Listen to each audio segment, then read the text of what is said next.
क्यों आप जरा शेयर कीजिए निफ्टी को लेकर कि आप किस तरह से देख रहे हैं और क्या आपको कोई रिकवरी दिख रही है राजेश जी? कोई रिवर्सल आपको दिख रहा है इस लेवल से?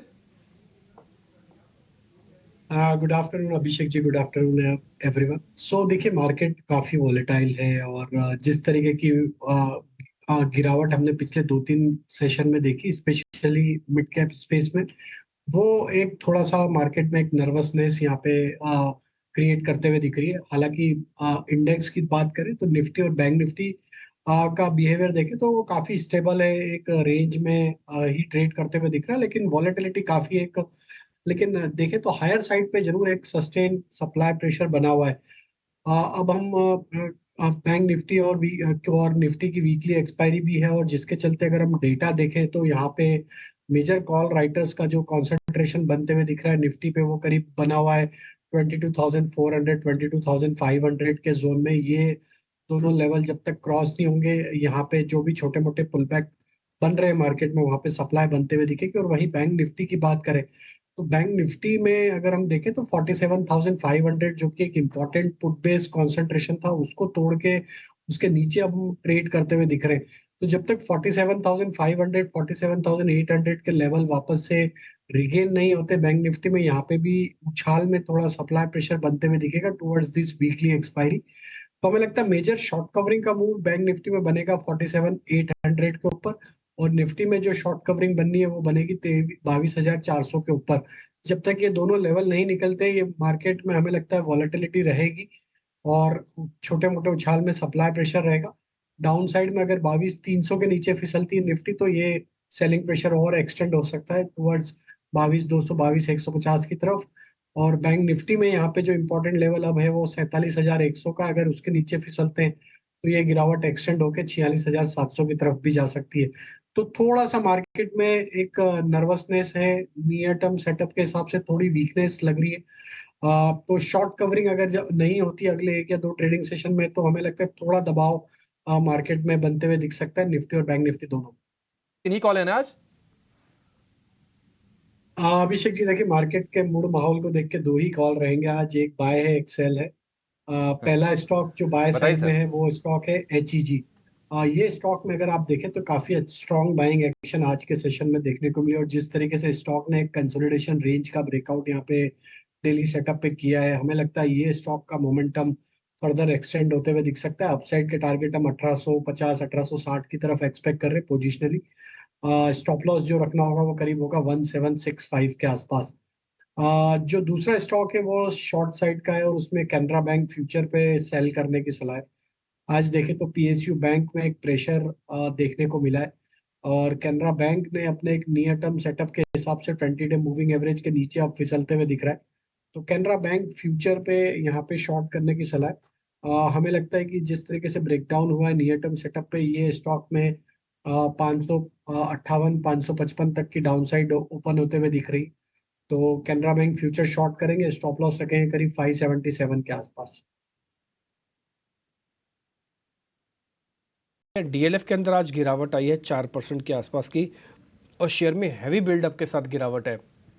राजेश सर, एक बार ज़रा चेक करना डीएलएफ के अंदर इसको हम प्रॉफिट बुकिंग माने या फिर प्रॉब्लम कुछ ज़्यादा है?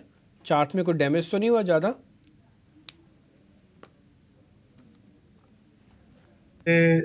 एक अच्छा profit taking, healthy profit booking जिसको हम बोल सकते हैं, देखने को मिला है। स्टॉक अब DLF की बात करें तो 20 डे मूविंग एवरेज के नीचे फिसलते हुए दिख रहा है। आज के सेशन में देखें तो एक शॉर्ट बिल्टअप बनते हुए दिखा, करीब 6% के ओपन इंटरेस्ट ऐड होते हुए दिखे।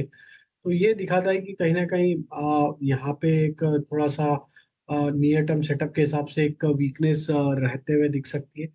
स्टॉक अगर अब 875 880 के नीचे ही रहा, तो यहाँ पे नेक्स्ट जो लोअर साइड के टारगेट बन सकते हैं वो करीब 855 850 की तरफ ये स्टॉक फिसलते हुए दिख सकता है।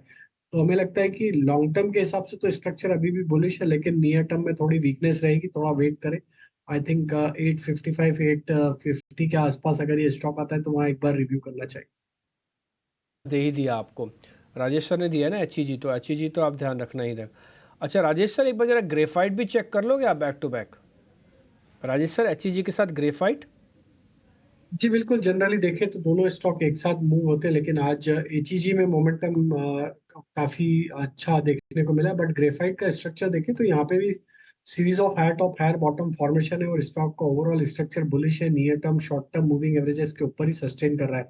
हमें लगता है ग्रेफाइट के स्ट्रक्चर के हिसाब से यहाँ पे भी लॉन्ग साइड का ट्रेड रखा जा सकता है। स्टॉप लॉस जो रखने होंगे वो करीब होंगे 610 के आसपास के। अगर ये स्टॉप लॉस नहीं टूटता है तो हमें लगता है कि जैसे स्टॉक में 650 के लेवल क्रॉस होंगे, इसका नेक्स्ट टारगेट 690 720 की तरफ भी आते हुए दिखेगा। तो ग्रेफाइट का स्ट्रक्चर भी बुलिश ही है, यहाँ पे भी बाय किया जा सकता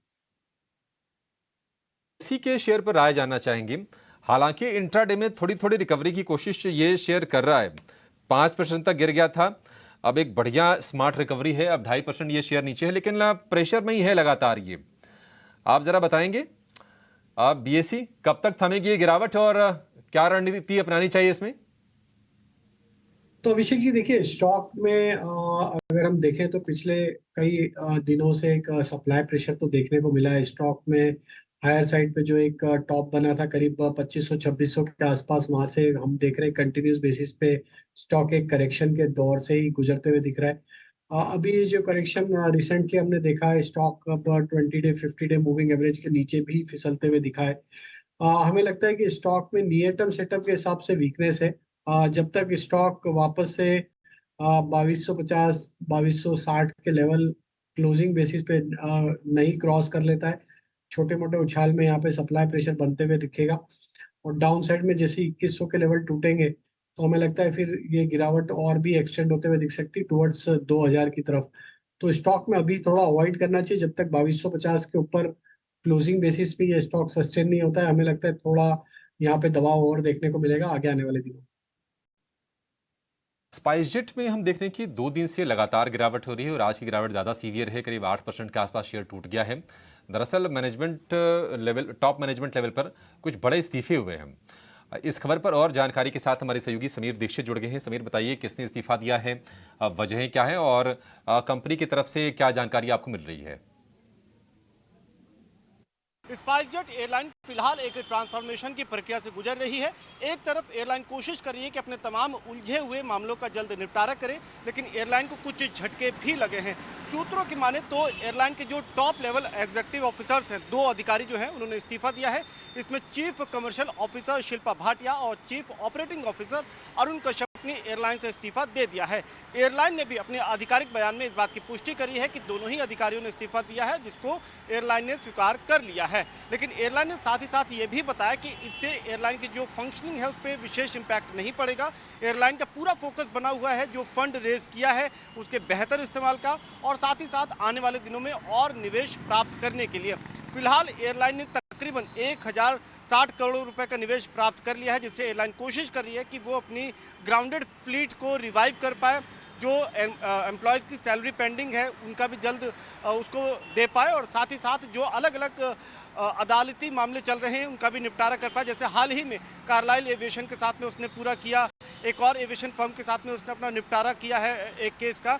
तो एयरलाइन कह रही है कि उसका फोकस बना हुआ है कि वो अपने ऑपरेशंस में सुधार कर पाए, लेकिन 2 अधिकारियों के इस्तीफे के चलते उसको ज़रूर एक झटका लगा है, और ये झटका स्टॉक मार्केट में एयरलाइन के स्पाइसजेट के जो स्टॉक है उस पर उसमें गिरावट के रूप में साफ तौर पे दर्ज भी किया गया है। हालांकि इन दोनों ही अधिकारियों के इस्तीफे की ठोस वजह क्या है यह भी स्पष्ट नहीं हो पाई है, लेकिन एयरलाइन के सूत्र ये बता रहे हैं कि चूंकि एयरलाइन एक ट्रांसफॉर्मेशन प्रोसेस से गुजर रही है, ऐसे में वो बहुत जल्द 2 अधिकारियों की नियुक्ति करेगी, और ये पूरा जो आप लगातार डेवलपमेंट एयरलाइन के साथ देख रहे हैं ये ट्रांसफॉर्मेशन का ही एक हिस्सा है।